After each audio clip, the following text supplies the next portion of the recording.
Welcome to ട്രൈഡൂട്ട്. നമുക്ക് ഇന്നത്തെ ഗോൾഡിന്റെ US ഓയിലിന്റെയും പ്രൈസ് മൂവ്മെന്റ് അനാലിസിസ് ഒന്ന് നോക്കാം. അതിനുവേണ്ടി ആദ്യമായിട്ട് എടുത്തിരിക്കുന്നത് ഗോൾഡിന്റെ 1 ഡേ ചാർട്ടാണ്. ഗോൾഡിന്റെ 1 ഡേ ചാർട്ടിൽ പ്രധാനപ്പെട്ട ഏരിയാസ് മാർക്ക് ചെയ്തിട്ടുണ്ട്. ഇവിടെ ഒരു സപ്പോർട്ട് ഏരിയ മാർക്ക് ചെയ്തിട്ടുണ്ട്. അതിന്റെ മുകളിൽ ഒരു ഇംബാലൻസ് ഉണ്ടായിരുന്നു. ആ ഇംബാലൻസ് എടുത്തിട്ടാണ് മാർക്കറ്റ് മുകളിലോട്ട് പോകുന്നത്. അതുപോലെ തന്നെ ഇവിടെ ഒരു സപ്പോർട്ട് ലൈൻ മാർക്ക് ചെയ്തിട്ടുണ്ട്. അതിനുള്ള കാരണം എന്ന് പറഞ്ഞാൽ ഇവിടെ ഒരു സ്ട്രക്ചറൽ ബ്രേക്ക് തന്നതാണ്. അതിനാണ് സപ്പോർട്ട് ലൈനായിട്ട് മാർക്ക് ചെയ്തിരിക്കുന്നത്. അതുപോലെ തന്നെ ഇവിടെ ഒരു റെസിസ്റ്റൻസ് ഉണ്ട്. റെസിസ്റ്റൻസ് എന്ന് പറഞ്ഞാൽ ഈ ഒരു ലെവലിനെ ബ്രേക്ക് ചെയ്തിട്ടാണ് മാർക്കറ്റ് താഴോട്ട് വന്നിരിക്കുന്നത്. ആ ഒരു ഏരിയയിൽ എത്തുന്ന സമയത്ത് താഴോട്ടേക്ക് ബ്രേക്ക് ചെയ്യുകയാണെങ്കിൽ ഒരു ടെമ്പററി അല്ലെങ്കിൽ ഒരു ഷോർട്ട് ടൈം ട്രെൻഡ് ചേഞ്ച് കിട്ടുമെന്ന് പറഞ്ഞിരുന്നു. ആ ഒരു ഏരിയനെയാണ് മാർക്ക് ചെയ്തിരിക്കുന്നത്. മുകളിൽ ഒരു ഇംബാലൻസ് ഉണ്ട്, നോക്കിയാൽ കാണാം. അതുപോലെ തന്നെ ഇവിടെ മൾട്ടിപ്പിൾ ടൈം വന്ന മാർക്കറ്റ് റിജക്ഷൻ തന്നൊരു റെസിസ്റ്റൻസ് ഉണ്ട്. അതിന്റെ മുകളിൽ വീണ്ടും ബാലൻസ് ഉണ്ട്. അതിന്റെ മുകളിൽ വീണ്ടും റെസിസ്റ്റൻസ് ഉണ്ട്. അപ്പൊ ഇത്രയാണ് 1 ഡേ ചാർട്ടിൽ മാർക്ക് ചെയ്തിരിക്കുന്നത്. ഇനി നമുക്ക് ചെറിയ ടൈം ഫ്രെയിമിലേക്ക് പോയിട്ട് കൂടുതൽ അനാലിസിസ് നടത്താം. അതിനു മുന്നേ ഇന്നത്തെ പ്രധാനപ്പെട്ട ന്യൂസുകൾ എന്തൊക്കെയാന്നുള്ളത് നോക്കാം. ഇന്ന് ഗോൾഡിനെ സംബന്ധിച്ച് കാര്യമായ എഫക്റ്റ് ഉണ്ടാവുന്ന ന്യൂസുകളൊന്നുമില്ല. USD അല്ലെങ്കിൽ US ഡോളറിൽ ഒന്നും ന്യൂസുകളൊന്നും കാണുന്നില്ല. അപ്പൊ അതുകൊണ്ട് തന്നെ ഗോൾഡിൽ ഒരുപക്ഷെ വലിയ മൂവ്മെന്റ് നമുക്ക് എക്സ്പെക്ട് ചെയ്യാൻ പറ്റില്ല. പക്ഷെ എങ്കിലും കഴിഞ്ഞ 2 ദിവസത്തെ ഒരു കൺസോളേഷൻ നടന്നതാണ്. അപ്പൊ അതിന്റെ ഒരു ബ്രേക്ക് ഔട്ട് ഇന്ന് ഒരുപക്ഷെ കിട്ടാനുള്ള സാധ്യത കാണുന്നുണ്ട്. അത് എവിടം വരെ പോകും, അല്ലെങ്കിൽ എവിടെ നിന്ന് തിരിച്ചു വരും, അല്ലെങ്കിൽ അത് ബ്രേക്ക് ചെയ്ത് വീണ്ടും മുകളിലോട്ട് തന്നെ പോകും എന്നൊക്കെ അറിയാൻ വേണ്ടിയിട്ട് നമുക്ക് ചെറിയ ടൈം ഫ്രെയിമിലേക്ക് പോവാം. അതിനു വേണ്ടിയിട്ട് നമ്മൾ പോകുന്നത് 4 ഹവറിന്റെ ചാർട്ടിലാണ്. 4 ഹവറിന്റെ ചാർട്ടിൽ നോക്കുന്ന സമയത്ത് മാർക്കറ്റിൽ നിന്ന് ഒരു ഗ്യാപ്പ് അപ്പ് ഓപ്പണിംഗ് ആണ് തന്നിരിക്കുന്നത്. ചെറിയൊരു ഗ്യാപ്പ് അപ്പ് ഓപ്പണിംഗ് തന്നിട്ട് മാർക്കറ്റ് വളരെ സ്ട്രോങ് ആയിട്ട് മുകളിലോട്ട് പോയിട്ടുണ്ട്. മുകളിലോട്ട് പോയിട്ട് നമ്മൾ നേരത്തെ പറഞ്ഞ ഒരു റെസിസ്റ്റൻസ് ഏരിയയുടെ തൊട്ട് താഴെ ഒരു വലിയൊരു സ്ട്രോങ് ആയിട്ടുള്ള ഒരു ഇംബാലൻസ് ഉണ്ട്. അവിടേക്കാണ് മാർക്കറ്റ് വന്നിരിക്കുന്നത്. ഇവിടെ റെസിസ്റ്റൻസ് മാർക്ക് ചെയ്തിട്ടിരുന്നുണ്ട്. അതുപോലെ തന്നെ ഒരു ഇംബാലൻസും മാർക്ക് ചെയ്തിട്ടുന്നുണ്ട്. ആ ഇംബാലൻസിലേക്ക് നോക്കിയാൽ കാണാം മാർക്കറ്റ് നല്ല രീതിയിൽ റിജക്ഷൻ എടുക്കുന്നുണ്ട്. അപ്പോൾ അവിടെ നിന്ന് നല്ല രീതിയിൽ റിജക്ഷൻ കിട്ടുകയാണെങ്കിൽ ഒരു സെൽ എൻട്രിക്കുള്ള സാധ്യത കാണുന്നുണ്ട്. എന്തായാലും നമുക്ക് ചെറിയ ടൈം ഫ്രെയിമിലേക്ക് പോകേണ്ടതുണ്ട്. അങ്ങനെ സെൽ എൻട്രിക്കുള്ള സാധ്യത വരികയാണെങ്കിൽ നമ്മൾ നേരത്തെ പറഞ്ഞ പോലെ തന്നെ ഇവിടെ ഒരു സപ്പോർട്ട് ഏരിയ ഉണ്ട്. ആ ഒരു സപ്പോർട്ട് ഏരിയയിൽ നിന്ന് മാർക്കറ്റ് എടുത്തിട്ടാണ് മുകളിലോട്ട് പോയത്. നോക്കിയാൽ കാണാം സപ്പോർട്ട് ഏരിയ വന്ന് റീടെസ്റ്റ് എടുത്തിട്ടാണ് മാർക്കറ്റ് മുകളിൽ പോയത്. ഒരുപക്ഷെ ഇവിടെ നിന്ന് സെൽ എൻട്രി വരികയാണെങ്കിൽ നമുക്ക് വെക്കാവുന്ന ഒരു എക്സ്ട്രീം ലെവലിലുള്ള ഒരു ടാർഗറ്റ് ഇവിടെയാണ്. എന്തായാലും നമുക്കൊന്ന് ചെറിയ ടൈം ഫ്രെയിമിലേക്ക് പോയിട്ട് ഒന്നുകൂടി കൺഫേം ചെയ്യേണ്ടതുണ്ട്. ഇനി 4 ഹവറിൽ ഇമ്പോർട്ടന്റ് ആയ ഏരിയാസ് ഏതൊക്കെയാണെന്നുള്ളതൊന്ന് നോക്കാം. 4 ഹവറിൽ ഇമ്പോർട്ടന്റ് ആയ ഏരിയാസ് അതുപോലെ തന്നെയാണ് നിൽക്കുന്നത്. ഇനി വരുന്ന സമയത്ത് ഇതൊന്ന് നോക്കുന്ന ഈ ഒരു ഏരിയ നോക്കുന്ന നന്നായിരിക്കും. അവിടെ ഓൾറെഡി റെസിസ്റ്റൻസ് മാർക്ക് ചെയ്തിട്ടുണ്ട്. അതുപോലെ ഇവിടെയും നോക്കുന്ന നന്നായിരിക്കും. അവിടെയും റെസിസ്റ്റൻസ് ഓൾറെഡി മാർക്ക് ചെയ്തിട്ടുണ്ട്. താഴോട്ടേക്ക് വരുന്ന സമയത്ത് ഈ ഒരു ഏരിയ അല്ലെങ്കിൽ ഇതിന്റെ താഴെ ഒന്ന് നോക്കുന്നത് നന്നായിരിക്കും. അവിടെ സപ്പോർട്ട് മാർക്ക് ചെയ്തിട്ടുണ്ട്. താഴോട്ടേക്ക് എന്ന് പറയുമ്പോൾ ഇവിടെ ഒരു നല്ലൊരു ഏരിയയാണ്. അങ്ങനെ ഇതെല്ലാം പ്രധാനപ്പെട്ട ഏരിയാസ് ആണ് 4 ഹവറിൽ. ഒരുപക്ഷെ അത് അങ്ങോട്ടേക്ക് ഇന്ന് മാർക്കറ്റ് എത്തുമെന്ന് അറിയില്ല. എങ്കിലും അത് മാർക്ക് ചെയ്ത് വെക്കുന്നത് നന്നായിരിക്കും. ഇനി നമുക്ക് 1 ഹവറിലേക്ക് പോവാം.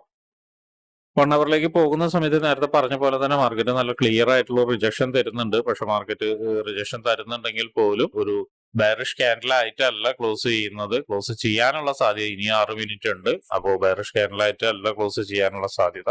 അപ്പൊ അതുകൊണ്ട് തന്നെ ഒന്ന് നോക്കിയതിനു ശേഷം, അതായത് ചെറിയ ടൈം ഫ്രെയിമിലേക്ക് പോയി ഒന്ന് കൺഫർമേഷൻ എടുത്തതിന് ശേഷം എൻട്രി എടുക്കുന്നതായിരിക്കും നല്ലത്.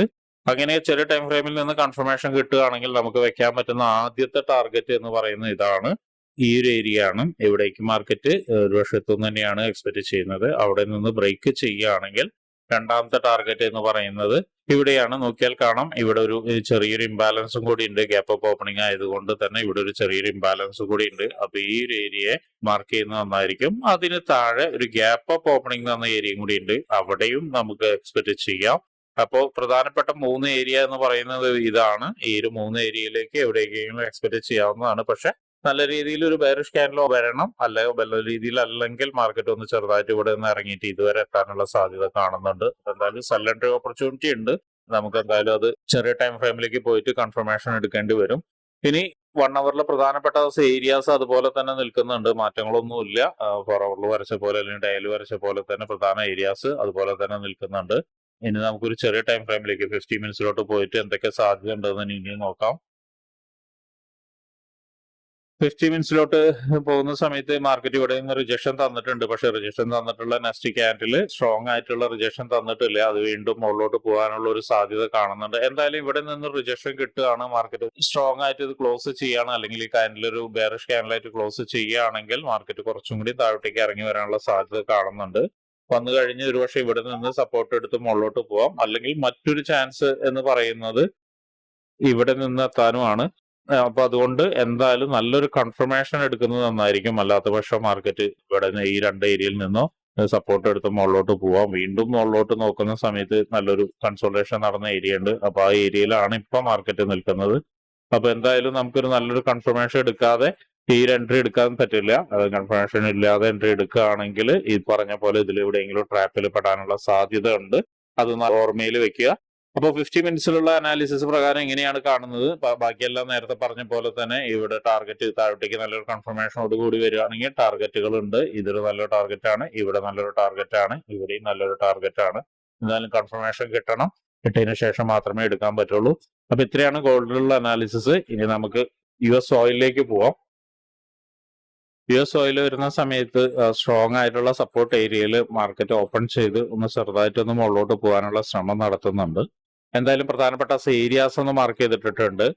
ഇവിടെ സ്ട്രോങ് ആയിട്ടുള്ള ഒരു സപ്പോർട്ട് ഏരിയ ഉള്ളതാണ്, അതിന് മാർക്ക് ചെയ്തിട്ടുണ്ട്. അതുപോലെ തന്നെ ഇവിടെ ഒരു ലൈൻ വരച്ചിട്ടുണ്ട്. ലൈൻ വരയ്ക്കാനുള്ള ഒരു കാരണം എന്ന് പറയുന്നത് സപ്പോർട്ട് ലൈൻ ഇവിടെ നിന്നാണ് മാർക്കറ്റ് ഒരു ഡിമാൻഡ് ക്രിയേറ്റ് ചെയ്ത് അവിടേക്ക് 2 തവണ 3 തവണ മാർക്കറ്റ് അവിടേക്ക് ഇറങ്ങി വന്നിട്ടുണ്ട്. അപ്പൊ ഇതിനൊരു ബ്രേക്ക് ചെയ്യുകയാണെങ്കിൽ ഒരുപക്ഷെ വീണ്ടും നല്ലൊരു രീതിയിൽ മുകളിലോട്ട് പോവാം എന്നുള്ളത് കൊണ്ടാണ് ലൈൻ വരച്ചിട്ടിരിക്കുന്നത്. അല്ലെങ്കിൽ ഇവിടെ നിന്ന് നല്ലൊരു കൺസോളേഷനോ മറ്റോ കിട്ടുകയാണെങ്കിൽ വീണ്ടും താഴോട്ടേക്ക് തന്നെ ഇറങ്ങാം. അല്ലെങ്കിൽ നല്ലൊരു പ്രീ ടെസ്റ്റ് വന്നാലും താഴോട്ടേക്ക് ഇറങ്ങാം എന്നുള്ളത് കൊണ്ടാണ് ഈ ലൈൻ വരച്ചിരിക്കുന്നത്. ഇതിന്റെ താഴെയാണ് കുറച്ച് സെല്ലിംഗ് സാധ്യത ഉള്ളത്.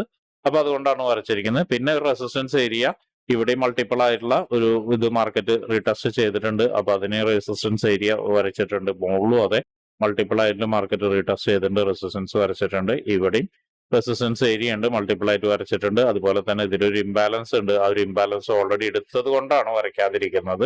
എനിവേ അവിടേക്കൊക്കെ മാർക്കറ്റ് ഇന്ന് എത്താനുള്ള സാധ്യത വളരെ കുറവാണ്. ഒരുപക്ഷെ അവിടേക്ക് എത്തുന്ന സമയത്ത് നമുക്ക് അതൊക്കെ പ്രധാനപ്പെട്ട ഏരിയാസ് ആയിട്ട് മാർക്ക് ചെയ്തിടാം. ഇനി നമുക്ക് 4 ഹവറിലേക്ക് പോവാം. 4 ഹവറിലേക്ക് പോകുമ്പോൾ നേരത്തെ വരച്ച റെസിസ്റ്റൻസ് ഏരിയ അങ്ങനെ തന്നെയുണ്ട്. ഒരു ഇംബാലൻസ് ഇവിടെ ഉണ്ടായിരുന്നു. മാർക്കറ്റ് ഒരു ഇംബാലൻസ് എടുത്തിട്ടാണ് താഴോട്ടേക്ക് വന്നത്. എന്തായാലും ആ മാർക്കറ്റ് എടുത്ത് നല്ല സ്ട്രോങ് ആയിട്ട് വന്നു. താഴോട്ടേക്ക് വന്നു കഴിഞ്ഞ് ഇവിടുത്തെ ഒരു ലോയിനെ ബ്രേക്ക് ചെയ്ത് വീണ്ടും മാർക്കറ്റ് മുകളിലോട്ട് പോകാനുള്ള ശ്രമമാണ് നടത്തുന്നത്. മാർക്കറ്റ് എവിടേക്ക് മുകളിലോട്ട് പോകുന്നുള്ളത് നമുക്കൊന്ന് നോക്കാം. ഇത് നല്ലൊരു റെസിസ്റ്റൻസ് ഏരിയ ആണ്. ഇവിടെ നമ്മളിപ്പോൾ വരച്ചിരിക്കുന്ന ഒരു ഏരിയ എന്ന് പറയുന്ന റെസിസ്റ്റൻസ് ഏരിയ ആണ്. ഒരുപക്ഷെ മാർക്കറ്റ് അവിടേക്ക് എത്തുന്ന സമയത്ത് നല്ലൊരു കൺഫർമേഷൻ താഴോട്ടേക്ക് കിട്ടാനുള്ള സാധ്യത ഉണ്ട്. അങ്ങനെ കിട്ടുകയാണെങ്കിൽ ഇവിടെ നിന്നൊരു എൻട്രി എടുക്കാം. പിന്നെ മറ്റൊരു കാര്യം എന്ന് പറയുന്നത് ഇപ്പോൾ മാർക്കറ്റ് നിൽക്കുന്നത് ഒരു ഇൻബാലൻസിലാണ്. അതിനെയും മാർക്ക് ചെയ്തിടുന്നുണ്ട്. അവിടെ നിന്ന് ഒരു കൺഫർമേഷൻ കിട്ടുകയാണെങ്കിൽ എടുക്കാനുള്ള സാധ്യത, താഴോട്ട് വരാനുള്ള സാധ്യത ഉണ്ട്. വീണ്ടും മറ്റൊരു റെസിസ്റ്റൻസ് എന്ന് പറയുന്നത് ഈ ഒരു ഏരിയ ആണ്. ആ ഒരു ഏരിയനെ നമ്മൾ മാർക്ക് ചെയ്തിടുന്നുണ്ട്. അപ്പൊ ഇത്രയാണ് 4 ഹവറിൽ പ്രധാനപ്പെട്ട ഏരിയാസ് മാർക്ക് ചെയ്തിടുന്നത്. ബാക്കിയെല്ലാം മുകളിലോട്ടുള്ള എല്ലാം അതുപോലെ തന്നെ നിൽക്കുന്നുണ്ട്. ഇനി നമുക്ക് 1 ഹവറിലോട്ട് പോവാം. 1 ഹവറിലേക്ക് പോകുന്ന സമയത്ത് നല്ലൊരു റിജക്ഷൻ ക്യാൻഡിൽ ഇവിടുന്ന് ഫോം ചെയ്തിട്ടുണ്ട്. നോക്കിയാൽ കാണാൻ നേരത്തെ പറഞ്ഞ പോലെ തന്നെ ഈ ലോയിനെ ബ്രേക്ക് ചെയ്ത് ഇവിടെ സസ്റ്റെയിൻ ചെയ്യാതെ മാർക്കറ്റ് ഇതിന് മുകളിലാണ് ട്രേഡ് ചെയ്തുകൊണ്ടിരിക്കുന്നത്. അപ്പൊ ഇനി ഒരുപക്ഷെ മാർക്കറ്റ് അപ്രോച്ച് ചെയ്യുന്നത് ഈ ഒരു ഹൈയുടെ മുകളിലേക്കായിരിക്കാം. ഈ ഒരു ഹൈയുടെ മുകളിലേക്ക് അപ്രോച്ച് ചെയ്തതിന് ശേഷം ഇവിടേക്കോ അല്ലെങ്കിൽ ഈ കാണുന്ന ഇംബാലൻസിലേക്കോ മാർക്കറ്റ് എത്താനുള്ള സാധ്യത കാണുന്നുണ്ട്. അപ്പൊ അങ്ങനെയാണെങ്കിൽ ഇവിടെ നിന്നൊരു കൺഫർമേഷൻ കിട്ടുകയാണെങ്കിൽ ഒരു ബൈ എൻട്രി ഉണ്ട്. ബൈ എൻട്രി ഉണ്ടാവുന്ന മിനിമം ഈ ഒരു ഹൈയുടെ മുകളിലേക്ക് നമുക്ക് എക്സ്പെക്ട് ചെയ്യാം. കൺഫർമേഷൻ എടുക്കാൻ വേണ്ടിയിട്ട് ചെറിയ ടൈം ഫ്രെയിമിലേക്ക് തന്നെ പോകണം. അപ്പൊ അങ്ങനെയാണെങ്കിൽ ഇവിടെ ഒരു ബൈ എൻട്രി നമുക്ക് കിട്ടാവുന്നതാണ്. ഇനി സെൽ എൻട്രി എന്ന് പറയുന്നത് നേരത്തെ പറഞ്ഞ പോലെ തന്നെ ഇവിടെ നിന്നൊരു കൺഫർമേഷൻ എടുത്ത് അല്ലെങ്കിൽ ഇതിന്റെ ഹൈ ബ്രേക്ക് ചെയ്ത് ഇതിന്റെ താഴോട്ടേക്ക് വന്നാൽ, അതായത് ഈ ലോയുടെ താഴോട്ടേക്ക് വന്നു കഴിഞ്ഞാൽ ഒരു കൺസോളേഷനോ മറ്റോ കിട്ടി അല്ലെങ്കിൽ ഒരു റീടെസ്റ്റോ വന്നിട്ടുണ്ടെങ്കിൽ നമുക്ക് അവിടെ നിന്ന് സെൽ എൻട്രി എടുക്കാം. സെൽ എൻട്രി ഇവിടെ വരെ എടുക്കാം. ഇവിടെ നിന്ന് താഴോട്ടേക്ക് ഇറങ്ങി കഴിഞ്ഞ് വീണ്ടും ഒന്ന് മാർക്കറ്റ് ഒന്ന് സ്ട്രോങ് ആയിട്ട് മുകളിലോട്ട് വരികയാണെങ്കിൽ ബൈ എൻട്രി കിട്ടും. അല്ല ഇവിടെ നിന്ന് വീണ്ടും റീടെസ്റ്റ് ചെയ്തിട്ട് ആണെങ്കിൽ വീണ്ടും സെൽ എൻട്രി കണ്ടിന്യൂ ചെയ്യാവുന്നതാണ്. ഇനി കറന്റ്ലി നിൽക്കുന്ന ഏരിയയിൽ നിന്ന് മാർക്കറ്റ് ഒന്ന് ചെറുതായിട്ട് ഒന്ന് ഇറങ്ങി ഈ ഒരു ലൈനിന്റെ മുകളിൽ നിന്ന് നല്ലൊരു സ്ട്രോങ് ആയിട്ടുള്ള ഒരു ക്യാൻഡിൽ വരികയാണ്, അതായത് നല്ല സ്ട്രോങ് ആയിട്ടുള്ള ബുള്ളിഷ് ക്യാൻഡിൽ വരികയാണെങ്കിൽ നമുക്ക് വീണ്ടും ബൈ എൻട്രി കണ്ടിന്യൂ ചെയ്യാം. അത് ഇവിടം വരെ നമുക്ക് ബൈ എൻട്രി കണ്ടിന്യൂ ചെയ്യാം. ഇവിടെ നല്ലൊരു ടാർഗറ്റ് കിട്ടാനുള്ള സാധ്യത ഉണ്ട്. അതും അവിടെ നിന്ന് നല്ലൊരു ക്യാൻഡിൽ ഫോർമേഷൻ സംഭവിക്കുകയാണെങ്കിൽ നമുക്ക് അടുത്ത ടാർഗറ്റായി ഇവിടേക്ക് നമുക്ക് ചെയ്യാവുന്നതാണ്. അപ്പൊ ഇങ്ങനെയാണ് ബൈ എൻട്രി സെൽ എൻട്രി 1 അവറിൽ കാണുന്നത്. ഇനി നമുക്ക് 50 മിനിറ്റ്സിലോട്ട് പോയിട്ട് എന്തെങ്കിലും സാധ്യത ഉണ്ടോ എന്നുള്ളത് ഒന്നുകൂടി നോക്കാം. 50 മിനിറ്റ്സിലോട്ട് വരുന്ന സമയത്ത് നമ്മൾ നേരത്തെ പറഞ്ഞ പോലെ മാർക്കറ്റ് ഒന്ന് താഴോട്ടേക്ക് ഇറങ്ങാനുള്ള സാധ്യത കാണുന്നുണ്ട്. പ്രത്യേകിച്ചും ഈ ഏരിയയിലേക്ക് എത്തിക്കഴിഞ്ഞതിന് ശേഷം മാർക്കറ്റ് എങ്ങനെയാണ് ബിഹേവ് ചെയ്യുന്നത് എന്നുള്ളത് നോക്കണം. നല്ലൊരു സ്ട്രോങ് ആയിട്ടുള്ള ബുള്ളിഷ് ക്യാൻഡിലാണ് കിട്ടുന്നതെങ്കിൽ നമുക്ക് അതിലൊരു ബൈ എൻട്രി നോക്കാം. മിനിമം ടാർഗറ്റ് ഈ ഒരു ഇംബാലൻസിന്റെ മുകളിൽ ഇംബാലൻസ് ഏരിയയിൽ വരച്ചിരിക്കുന്ന ലൈൻ വരെ കിട്ടാം. പിന്നെ നെക്സ്റ്റ് ടാർഗറ്റ് എന്ന് പറഞ്ഞത് ഇതാണ്, വീണ്ടും പറഞ്ഞത് ഇതാണ്. അതെല്ലാം നല്ല സ്ട്രോങ് ആയിട്ട് മാത്രം ക്യാൻഡിൽസ് ഫോം ചെയ്യുകയാണ്, അല്ലെങ്കിൽ നല്ലൊരു പാറ്റേൺ കിട്ടുകയാണെങ്കിൽ മാത്രം നോക്കുക. അല്ലാത്ത നിമിഷം നിങ്ങളൊരു റിവേഴ്സലിന് വേണ്ടി എക്സ്പെക്ട് ചെയ്യുക. വീണ്ടും താഴത്ത് നേരത്തെ പറഞ്ഞ പോലെ തന്നെയാണ് ഇതിന് താഴത്ത് ഒരു സെൽ എൻട്രി ഓപ്പർച്യൂണിറ്റി ഉണ്ട്, അതും 1 അവറിൽ പറഞ്ഞ പോലെ തന്നെ നോക്കുക. അപ്പൊ ഇത്രയാണ് 50 മിനിറ്റ്സിൽ നിന്ന് നമുക്ക് മനസ്സിലാവുന്നത്. ഇനിയിപ്പോ നമ്മുടേതായ ട്രേഡ് റൂട്ടിന് സ്ട്രാറ്റജി ഉണ്ടോ എന്നുള്ളത് ട്രേഡ് റൂട്ടിൽ ഇപ്പോൾ ജോയിൻ ചെയ്ത് പഠിക്കുന്ന ആളുകൾ നിർബന്ധമായി നോക്കി ഐഡന്റിഫൈ ചെയ്ത് ട്രേഡ് എടുക്കാൻ ശ്രമിക്കുക. നല്ല രീതിയിൽ പ്രോഫിറ്റ് ജനറേറ്റ് ചെയ്യാൻ പറ്റുന്ന സ്ട്രാറ്റജിയാണ്. 60 to 70% വിന്നിംഗ് റേറ്റ് ഉള്ള സ്ട്രാറ്റജിയാണ്. അപ്പൊ അതിലേക്ക് ഫോക്കസ് ചെയ്ത് ട്രേഡ് എടുത്ത് ഡിസ്കോഡ് ഗ്രൂപ്പിൽ നിങ്ങളുടെ സ്നാപ്സുകൾ ഷെയർ ചെയ്യുക. എങ്കിൽ മാത്രമാണ് അതിൽ അനാലിസിസ് ചെയ്ത് ഓരോ തവണയും നമുക്ക് പഠിക്കാൻ കഴിയുള്ളൂ. അപ്പൊ ഇങ്ങനെയുള്ള കാര്യങ്ങളൊക്കെ ഈ വീഡിയോ കാണുന്ന ആർക്കെങ്കിലും പഠിക്കാൻ താല്പര്യമുണ്ടെങ്കിൽ, അതും ഫ്രീ ആയിട്ട് പഠിക്കാൻ താല്പര്യമുണ്ടെങ്കിൽ നിങ്ങൾക്ക് ട്രേഡ് റൂട്ടുമായിട്ട് ബന്ധപ്പെടാം. ട്രേഡ് റൂട്ടുമായിട്ട് ബന്ധപ്പെടാനുള്ള വാട്സ്ആപ്പ് കമ്മ്യൂണിറ്റി ലിങ്ക് ഈ വീഡിയോയുടെ ഡിസ്ക്രിപ്ഷനിൽ കൊടുത്തിട്ടുണ്ട്. അതുപോലെ തന്നെ ഇന്ന് എല്ലാവർക്കും ഒരു പ്രോഫിറ്റബിൾ ഡേ ആവട്ടെ എന്ന് ആശംസിക്കുന്നു. കയ്യിലിരിക്കുന്ന ക്യാപിറ്റൽ പ്രൊട്ടക്ട് ചെയ്ത് ട്രേഡ് ചെയ്യാൻ ശ്രമിക്കുക.